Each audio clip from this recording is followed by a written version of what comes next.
Room for rent. कहानी की शुरुआत में हम जोइस नाम की एक बूढ़ी औरत को देखते हैं जिसके हस्बैंड की अभी अभी छत से गिरने के कारण डेथ हो चुकी होती है, इसलिए अब वो पूरी तरह से अकेली पड़ चुकी थी। खैर फ्यूनरल के बाद जोइस अपने हस्बैंड के अकाउंट से पैसा निकालने के लिए बैंक में जाती है, जहाँ के मैनेजर से उसे पता चलता है कि कुछ समय पहले तुम्हारे हस्बैंड ने एक लोन लिया था जिसकी इंस्टॉलमेंट भी बाकी है। इस बात से जोइस बहुत दुखी होती है क्योंकि उसके हस्बैंड का लोन अब उसे भरना होगा। खैर अगले दिन जोइस बाहर घूमने के लिए जाती है ताकि उसका मूड फ्रेश हो सके। वो अपने घर के पास बने एक पार्क में जाती है जहां स्केटिंग कर रहे लड़के जोइस के साथ बदतमीजी करते हुए उसे परेशान करने लगते हैं। साथ ही वो जोइस को काफी गंदा गंदा बोलते हैं जिससे जोइस को बहुत बुरा लगता है, इसलिए वो गुस्से में उन लड़कों का एक स्केटबोर्ड उठाकर डस्टबिन में डाल देती है। यहाँ से जोइस सीधे लाइब्रेरी जाती है जहाँ उसे एक मैगजीन दिखाई देती है।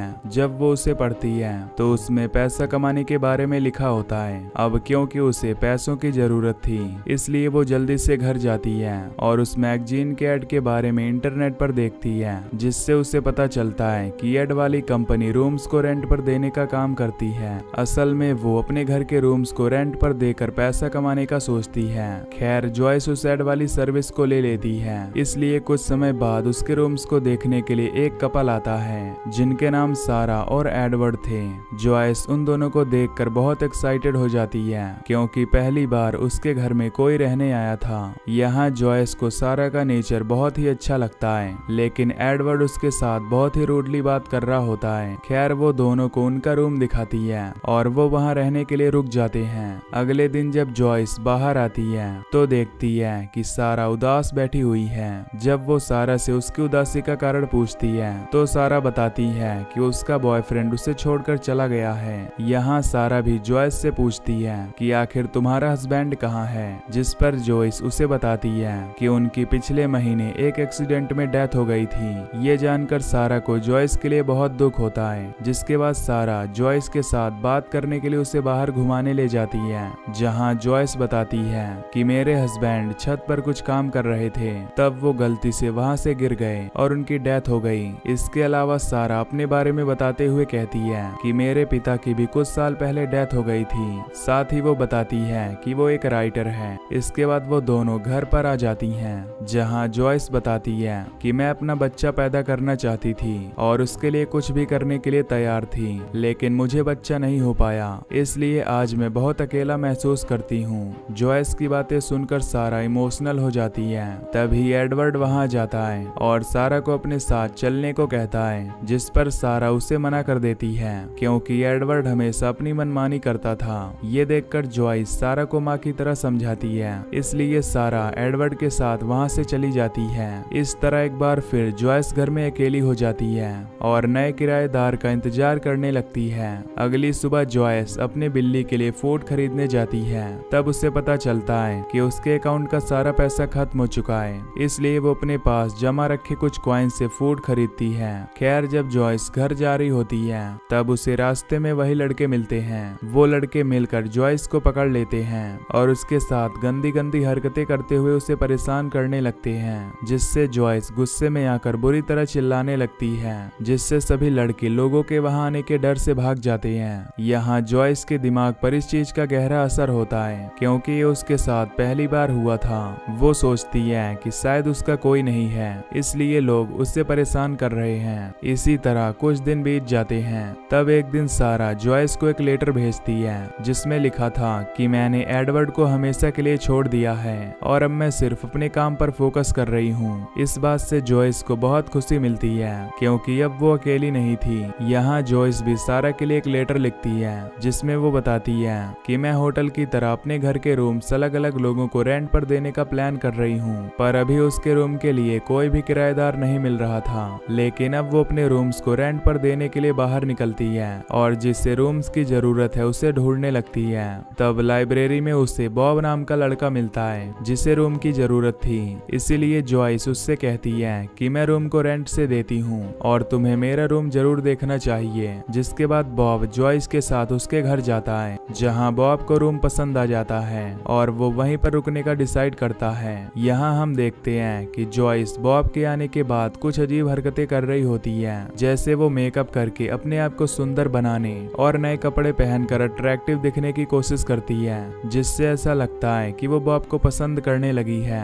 एक दिन सुबह जॉयस बॉब के लिए कॉफी बनाती है और हम देखते हैं कि वो उसकी कॉफी में अपनी जूठी चम्मच डाल देती है। इसके अलावा जब बॉब वहां से चला जाता है तब जॉयस बॉब के रूम में सफाई करने के लिए जाती है और उसकी चीजों का इस्तेमाल करने लगती है। साथ ही वो बॉब के ब्रश का भी यूज करती है, जैसे वो बॉब को पूरी तरह से अपना बनाना चाहती हो। इसी बीच वहां बॉब आ जाता है, पर जॉयस जल्दी से उसके रूम की सफाई करने का नाटक करने लगती है। यहाँ जॉयस बॉब से पूछती है कि क्या तुम्हें स्पोर्ट्स में इंटरेस्ट है, जिस पर बॉब कहता है कि मुझे सिर्फ फुटबॉल देखना और खेलना पसंद है। ये जानने के बाद जॉयस बॉब के रूम में एक टीवी लगवाती है ताकि वो फुटबॉल देख सके। जॉयस उस टीवी लगाने वाले आदमी से बात करती है तो हमें पता चलता है कि वो बॉब के आने से खुश है। साथ ही वो उस आदमी से ये कहती है कि उसका बेटा कुछ दिनों के लिए उसके पास आ रहा है और ये टीवी उसी के लिए है। यहाँ जॉयस की बातें कुछ कंफ्यूजन वाली होती हैं, क्योंकि वो उस आदमी से अपने आने वाले ग्रैंडसन के बारे में भी बताती है। इससे लग रहा था कि वो बॉब से अपना बच्चा चाहती है और उसका उस बच्चे को एक ग्रैंडसन की तरह पालने का प्लान है। खैर शाम को बॉब घर आता है और फुटबॉल मैच देखकर बहुत खुश होता है। तब जॉयस भी वहां आती है और बॉब के पास बैठकर मैच को एंजॉय करने का नाटक करती है। इसी बीच जॉयस को परेशान करने वाले बच्चे उसके घर की विंडो पर अंडे फेंक देते हैं, जिससे जॉयस को बहुत बुरा लगता है। ये देखकर बॉब को बहुत गुस्सा आता है और वो नीचे जाकर उन लड़कों को बुरी तरह पीटने लगता है। ये देखकर जॉयस बॉब से और भी ज्यादा इम्प्रेस हो जाती है और उसे अपना बनाने के लिए कुछ भी करने को तैयार हो जाती है। यहाँ तक कि वो अपने हस्बैंड की यादें मिटाने के लिए उसकी चीजों को डस्टबिन में फेंकने लगती है। इसके अलावा वो सारा को लेटर लिखती है और उसे बॉब के बारे में बताती है कि बॉब और वो रिलेशन में हैं और एक दूसरे के साथ बहुत खुशी से रह रहे हैं। साथ ही वो सारा को ऐसी ऐसी बातें बताती है जो कभी उसके साथ हुई ही नहीं थी। इसके बाद हम देखते हैं कि सारा एक दिन जॉयस को कॉल करती है, जिसमें वो उसके पास आकर 2-3 दिन रहने का कहती है। ये सुनकर जॉयस को बहुत खुशी होती है और वो उसे जल्दी आने को कहती है। अब कुछ समय बाद सारा वहां आती है और देखती है कि जॉयस ने अपने घर को पूरी तरह बदल दिया है। यहाँ तक कि उसने अपने हस्बैंड के रूम से हस्बैंड की सभी चीजें भी हटा दी हैं। इसलिए जॉयस उससे कहती है कि मेरा हस्बैंड बहुत बुरा था क्योंकि वो मुझे मारता था और अब मैं उसे भुलाकर एक नई शुरुआत करना चाहती हूँ। यहाँ सारा जब बॉब को देखती है तो उसे बॉब बहुत पसंद आता है। साथ ही बॉब को भी सारा अच्छी लगती है, पर सारा को लगता था कि बॉब जॉयस का बॉयफ्रेंड है, इसलिए वो बॉब से दूर ही रहती है। खैर अगले दिन जॉयस सारा के रूम की सफाई करने जाती है। तब वो सारा के लैपटॉप में उसकी नई स्टोरी को पढ़ने लगती है। इस स्टोरी को देखकर जॉयस काफी हैरान हो जाती है, क्योंकि सारा अपनी अगली स्टोरी जॉयस की लाइफ पर ही लिख रही थी। इसी रात जब सारा सो रही थी तब उसे बाहर से अजीब आवाज सुनाई देती है। जब वो चेक करने जाती है तो वहाँ उसे बॉब मिलता है, जो अपने फेस पर लगी चोट पर आइस लगा रहा था। यहाँ दोनों एक दूसरे के करीब आ जाते हैं, इसलिए वो दोनों एक दूसरे को किस करने लगते हैं और इंटीमेट हो जाते हैं। ये सब जॉयस दूर खड़ी होकर देख लेती है, जिससे उसे सारा पर बहुत गुस्सा भी आता है। अगली सुबह जब तीनों ब्रेकफास्ट करते हैं तब जॉयस सारा के साथ बुरा बिहेव करती है और बुरा भला बोलने लगती है। इस बात से सारा को बहुत बुरा लगता है और वो वहाँ से चली जाती है। सारा यहाँ से जॉयस की पड़ोसी ग्लैडिस के पास जाती है और जॉयस के बारे में पूछने लगती है, जिस पर ग्लैडिस बताती है कि जॉयस को बच्चे बहुत पसंद हैं और वो प्रेग्नेंट भी हुई थी, पर उसके हस्बैंड को बच्चे पसंद नहीं थे और वो नहीं चाहता था कि जॉयस माँ बने, इसलिए उसने जॉयस का अबॉर्शन करवा दिया था। इधर जॉयस भी सारा और ग्लैडिस को बातें करते हुए देख रही थी। इस बात से उसे कुछ गड़बड़ लगती है, इसलिए वो सारा को किसी बहाने से अपने पास बुलाती है और पूछती है कि आखिर ग्लैडिस उससे क्या बोल रही थी, जिस पर सारा उसे कुछ भी नहीं बताती। यहाँ सारा को कुछ भी ठीक नहीं लग रहा था, इसलिए वो इस घर से चली जाती है। वहीं जॉयस ग्लैडिस से मिलने जाती है और उससे बात करते हुए बताती है कि सारा को उसके बॉयफ्रेंड ने छोड़ दिया था, पर वो दोबारा उसके पास चली गई है। यहाँ जॉयस की बातों से समझ आ गया था कि वो सबसे झूठ बोल रही है। इसके बाद जॉयस ग्लैडिस को रेस्ट करने के लिए लिटा देती है और अचानक से उसके मुंह को पिलो से दबाकर उसे जान से मार डालती है। यानी कि जॉयस अब पूरी तरह मेंटली डिस्टर्ब हो चुकी थी। शाम को जब बॉब घर पर आता है तो जॉयस ग्लैडिस की मौत से उदास होकर रोने लगती है। तब बॉब उसे संभालता है और बाद में सारा के बारे में पूछता है, जिस पर जॉयस झूठ बोलती है कि वो अपने बॉयफ्रेंड के पास चली गई है। इसके बाद हम अगले दिन जॉयस को बॉब का एक पार्सल लेते हुए देखते हैं, जिसे वो बॉब के रूम में रखकर उसके रूम में कुछ ढूंढने लगती है।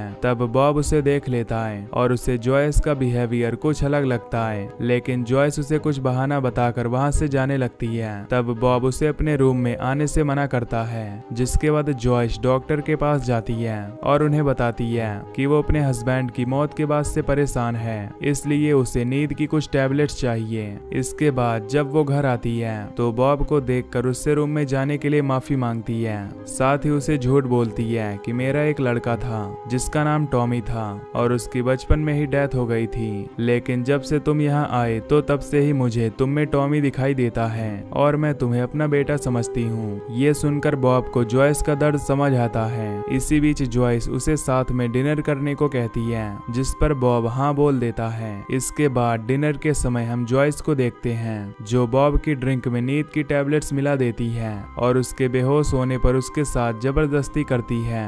जब सुबह बॉब की नींद खुलती है तो उसे कुछ भी याद नहीं होता और जॉयस उसे बताती है कि कल रात उसने ज्यादा ड्रिंक कर ली थी, जिससे वो बाहर ही सो गया था। इसी दिन जॉयस के घर पर एक आदमी आता है जो बॉब के लिए लेटर लेकर आया था। जब जॉयस उससे बॉब का लेटर लेती है तब वो आदमी उसे देने से मना करता है, क्योंकि वो सिर्फ बॉब को ये लेटर देना चाहता था। पर जॉयस कहती है कि बॉब घर पर नहीं है। तभी अचानक से बॉब उसके पीछे आता है और उस आदमी से अपना लेटर ले लेता है। जब बॉब लेटर को पढ़ता है तो उसे जॉयस के बारे में सब पता चल जाता है, क्योंकि ये लेटर सारा ने भेजा था। इस लेटर को पढ़कर बॉब जॉयस के घर से जाने लगता है। तब जॉयस उसके ऊपर अटैक करके उसे जान से मार डालती है और उसे अपने बैकयार्ड में दफना देती है। इसके बाद वो सारा को लेटर में लिखती है कि मैं कुछ दिनों के लिए बाहर जा रही हूँ, इसलिए तुम कुछ टाइम के लिए घर में रुक सकती हो। लेटर पढ़ने के बाद सारा सीधे जॉयस के घर आती है और बॉब को वहां ना देखकर उसके बारे में पूछती है, जिस पर जॉयस झूठ बोलती है कि बॉब एक लेटर को पढ़ने के बाद यहाँ से हमेशा के लिए चला गया है। खैर इसके बाद सारा बॉब के रूम की ओर जाती है, जिसका गेट जॉयस ने लॉक किया हुआ था। साथ ही हम उस रूम में देखते हैं जिसे जॉयस ने अपने ग्रैंडसन के लिए सजा कर रख दिया होता है। यहाँ ऐसा लगता है कि शायद वो सारा को अपनी बेटी मानकर उसके और बॉब के बच्चे को अपना ग्रैंडसन बनाना चाहती थी। और इसी के साथ ये मूवी यहीं पर एंड हो जाती है।